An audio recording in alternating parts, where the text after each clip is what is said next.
A little something for the weekend with Sam Hunt. Yeah, Sam Hunt is back with us this morning. Looking forward to another weekend at the end of the short working week. G'day there, Sam. Good afternoon, Wammo. Good morning, Wammo. How are you? I'm good. Good. A still morning here on the Kaipara, I tell you. I guess it's pretty quiet. Is it sort of pretty calm? Pretty calm weather? Yeah, it is. It's been lovely since the Labour weekend, and everything's been very nice. There's a lot of dust. I mean, I was just saying to Alf, taking him down to the school bus earlier this morning. You know, I said it's a sure sign summer's well here. I mean, it's just dust. Yeah. So, you know, because we're on a dirt road, and the dust is thick.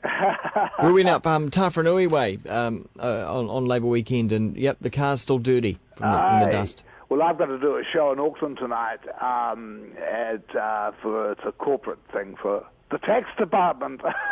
I've just paid them a great big meaty bloody bill. Well, you'll be in for a rebate then. Well, I don't know. I'll be meeting the people behind the numbers. Yeah. Speaking of people behind the numbers, or in this case, the people behind the poems, I've just this week received in the mail from the publisher, that's Roger Steele Roberts in Wellington, who published some bloody good poems. Yeah. They published Glenn Colquhoun and lots of others. Anyway, they've just published an anthology which is put together by a now old man. His name's Harvey McQueen, and he's put together a book which is subtitled My Favourite New Zealand Poems, and the title of the book is These I Have Loved. It's a beautiful, beautiful book. I'd say to anyone who's interested in, you know, even if you haven't got a collection of New Zealand poems, you couldn't go far wrong in picking this one up, because it's so good, because there are lots of things. Anthologies is where you get a person chooses their favourite, in this case, poets. Yeah. Obviously.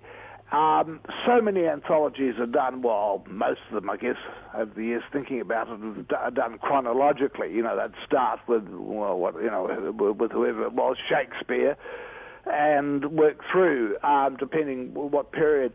This one isn't done, and then there are other anthologies which are done alphabetically, with if it's a New Zealand anthology, Fleur Adcock would always be well up the front. Yeah. Fleur Adcock, somebody came along for a short time publishing poems, and they had a double A name that started with a double A. Yeah. So they pushed on Fleur back to the second. And then you get the other anthologies which are pushing an idea, and these poems are going to demonstrate their idea. I mean, that's been quite important at different times in New Zealand's history. But this is why I'm sort of giving it a big bloody tick from the Kaipara. Yeah.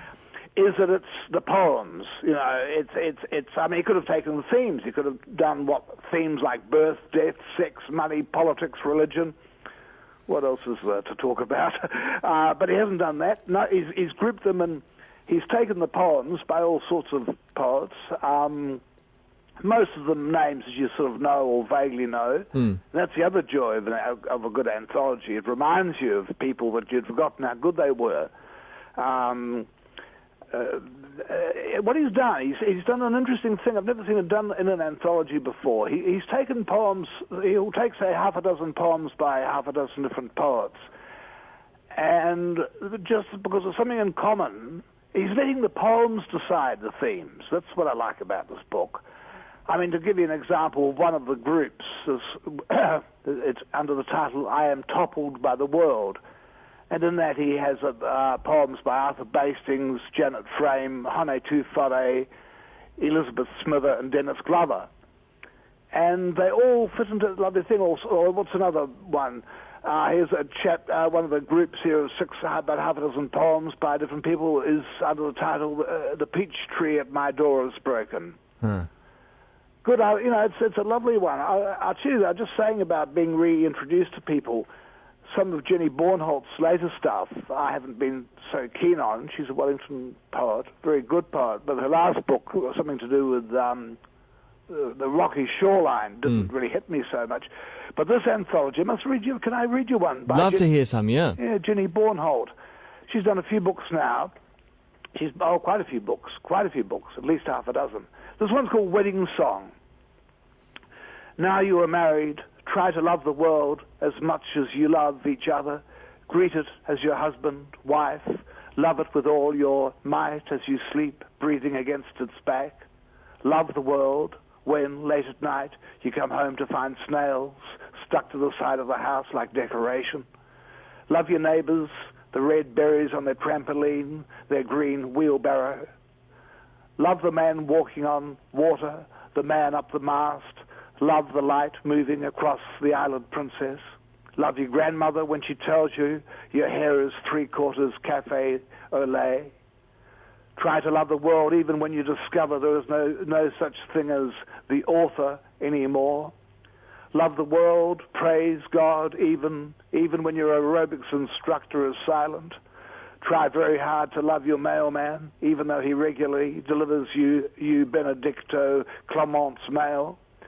Love the wetter you find on the path, injured by alteration.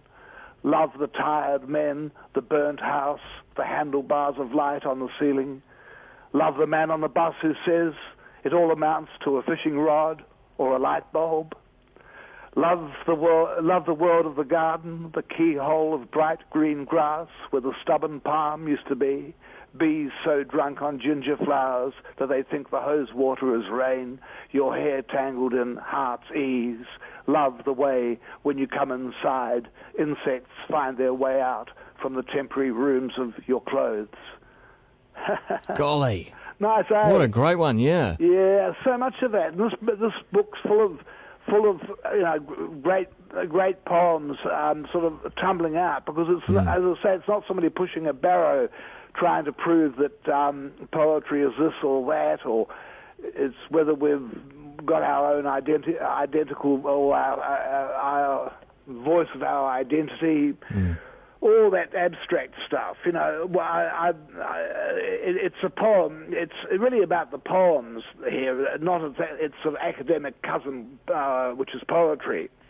I'm not interested in poetry. I've always said I'm not interested in poets. Bore me.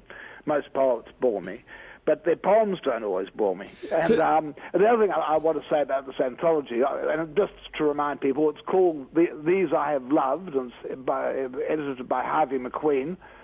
He's, an elderly man now. What I was going to say, one of the things I also love about it is that it's rooted well and truly in the place where he spent his childhood, and obviously his heart's, as an older and quite a sick man now, gone back to live on Banks Peninsula. And this cover is a great photograph looking down the Akaroa Harbour. Yeah. So it's lovely, and good anthologies are like that. I'd forgotten. Here's a good little poem of Arthur Bastings. Arthur Bastings. He's involved with APRA. Yeah. Yeah. I didn't know he was a poet. Oh, he's written good poems. Huh. Yeah, we've got quite a few, 2 or 3 in this anthology. There's a little short one called "And That Piano." Yes, well, I agree. There's been too much exploitation of resources, but I like music, and that piano was once trees and rocks and elephants. Oh, no, yeah. It's lovely. And I wonder if I've got time. There's just one I'd love to put in. I think it's another, and again, the joy of an anthology, coming across a poet and rediscovering work of theirs that you like so much. Same with music. Same thing happens all the time. Sometimes it happens with people. You meet somebody you haven't met for years, and you go, "Oh, Jesus, they're a wanker." Of course, the opposite can be true as well. That's dead right. Same with poems. Yeah. You come across somebody's poem, I think, no wonder I hated that one. Tugger. Well, this ain't no tugger, but it's called Tornado. It's again by Jenny Bornhold. For days we stayed inside, lit the lamps. Some prayed, some made food. The times the wind quietened, we told stories. The time we loved a man so much we thought we'd die. The time our brother left for war.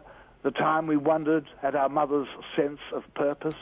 It was a difficult time, all that frightening wind and our lives storming the house like that. When it finally stopped, we went outside to view the damage, the great orchard of our lives, all those trees, all that fruit. Yeah. So yeah. are you in there as well? Me? Mm. Yeah, I'm in there. Yeah. Oh, yeah. It says some quite patronising thing about me, because each group has got an introduction, a really nice introduction, by Harvey McQueen. Yeah, there's a poem of mine in there. Hey, I've just got time to read you a brand new one that I made up. Cool. Okay? Is it another chord? Yep, 59. Great. It goes like this. It's very rough, and it's handwritten down roughly as guts. And it must have been pissed when I know, but I wasn't. just having difficulty. I think I was writing it on my knee. That's my excuse. I used to wonder, driving the peninsula, why the feeling of dread. Learn the answers to do with a tribe wiped aside. Is said, if the local bloodshed hadn't flowed out with the tide, I'd right now be standing at least waist deep in it, if not in over my head. A couple of days later, I drive a neighbouring peninsula, the same attack, the red tide, the same panic. Joyce. So that's a new one set around here. But yeah, so that's the weekend. I've got to go downstairs now, call a few leads, and chuck them into the back of the truck, and go and do my gig for the tax boys and girls. Yeah, good luck with that. Hey, Mr. Taxman, hey, I joined the IRA. They will do a full body search at the door on you. Do you reckon they could, Jude? I think I better stay up in the truck. and turn you upside down and give you a good shake. I wonder what they'll find. They may find a heart beating there somewhere. Thanks very much, Good on Sam. you, Wammo. See ya. May your heart beat well over the weekend. You too. See ya. That was a little something for the weekend with Sam Hunt, only on Kiwi.